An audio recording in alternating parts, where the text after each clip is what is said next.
আসসালামু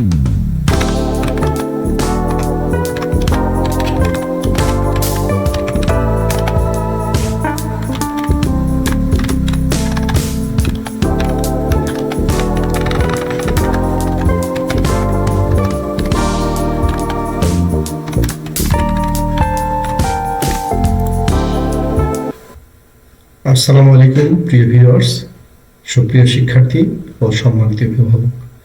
আশা করছি আপনারা সবাই আল্লাহর রহমতে ভালো আছেন।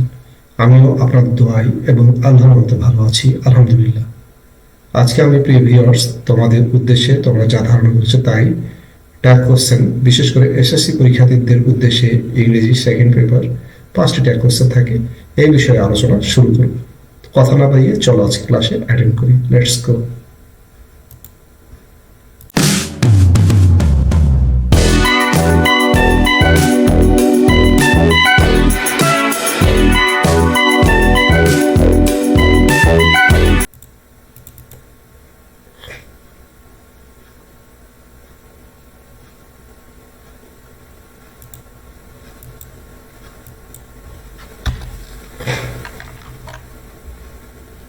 First question, he plays cricket.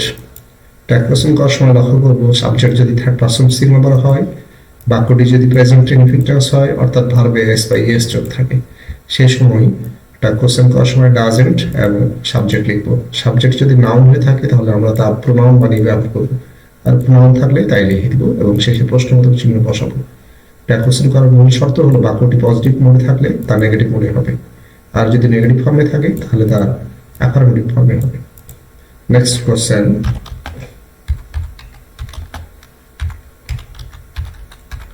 I play hockey. যেহেতু বাক্যটি প্রেজেন্ট ইনডিফিনিট, কারণ এখানে verb present form, subject first person singular. Present indefinite tense হলে আমরা সাবজেক্ট যখন থার্ড পারসন সিঙ্গুলার থাকবে না, সেক্ষেত্রে আমরা নট লিখবো, তারপরে আমরা আই সাবজেক্ট ব্যবহার করবো। শেষে অবশ্যই প্রশ্নবোধক চিহ্ন এবং নিচে একটা আন্ডারলাইন চিহ্ন ব্যবহার করতে পারি।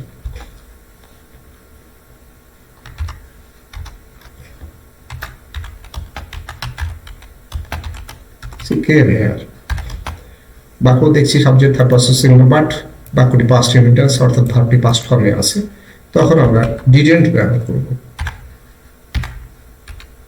এবং সাবজেক্ট যেহেতু প্রোনাউন আছে আমরা সেই সাবজেক্টই ব্যবহার করব এবং একটা আন্ডারলাইন ব্যবহার করব।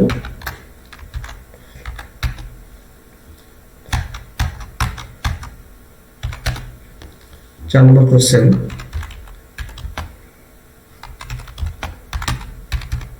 they are happy।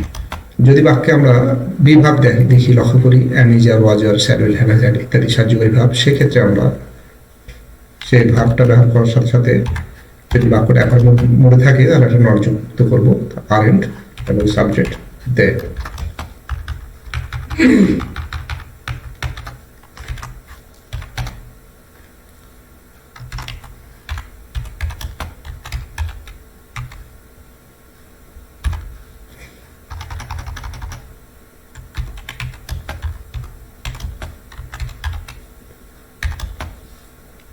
এবার আমরা দেখছি Rahim does not come. Present indefinite কিন্তু বাক্যটি নাবোধক এবং সাবজেক্ট থার্ড পারসন সিঙ্গুলার, তখন আমরা ডাজ, যেহেতু বাক্যটি নাবোধক এই জন্য নট আবার ব্যবহার করবো না। সাবজেক্ট যেহেতু নাউন আমরা এখানে প্রোনাউন ব্যবহার করবো, অর্থাৎ বাক্য যদি হাবোধক ফর্মে থাকে তখন নাবোধক হবে এই পাশে, আর নাবোধক থাকলে এদিকে আমরা হাবোধক ফর্ম করবো, এবং সাবজেক্ট যদি নাউন থাকে আমরা প্রোনাউন ব্যবহার করবো, আর প্রোনাউন থাকলে সেই প্রোনাউনই আমরা রেখে দিব।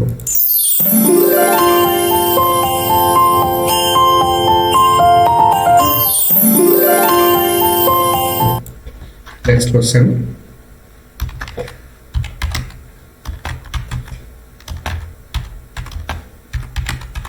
সাবওয়াল ইন প্লে। আমরা এখানে দেখছি সাবজেক্ট থার্ড পারসন সিঙ্গুলার কিন্তু বাক্যটি পাস্ট ইনডিফিনিট নাবোধক ফর্ম ডিড নট, তাহলে আমরা শুধু ডিড এবং সাবজেক্ট সালমা, যেহেতু সাবজেক্ট সালমা নাউন, এর পরিবর্তে আমরা প্রোনাউন ব্যবহার করব সি। নেক্সট কোশ্চেন,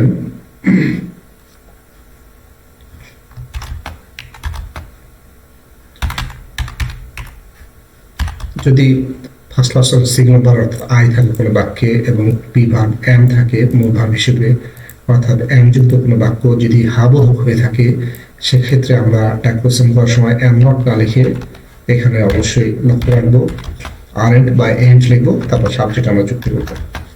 এখানে এম নট কিন্তু হবে না। কিন্তু যদি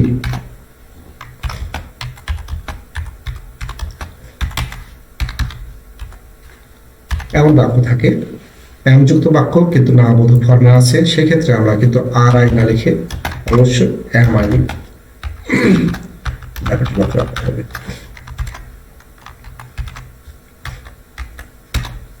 Number 9.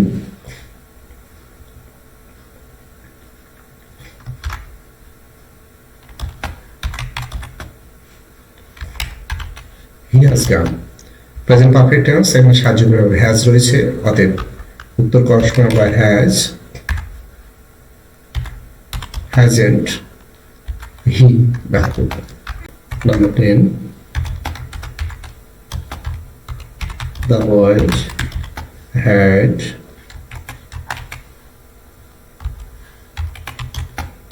received it. বাক্যটি পাস্ট পারফেক্ট, এখানে সাহায্যকারী ভাব হ্যাড, মূল ভাব রিসিভড পাস্ট পার্টিসিপেল ফর্ম, যেহেতু সাহায্যকারী ভাব রয়েছে তাই আমরা হ্যাড সাথে নট যুক্ত করবো হ্যাডেন্ট।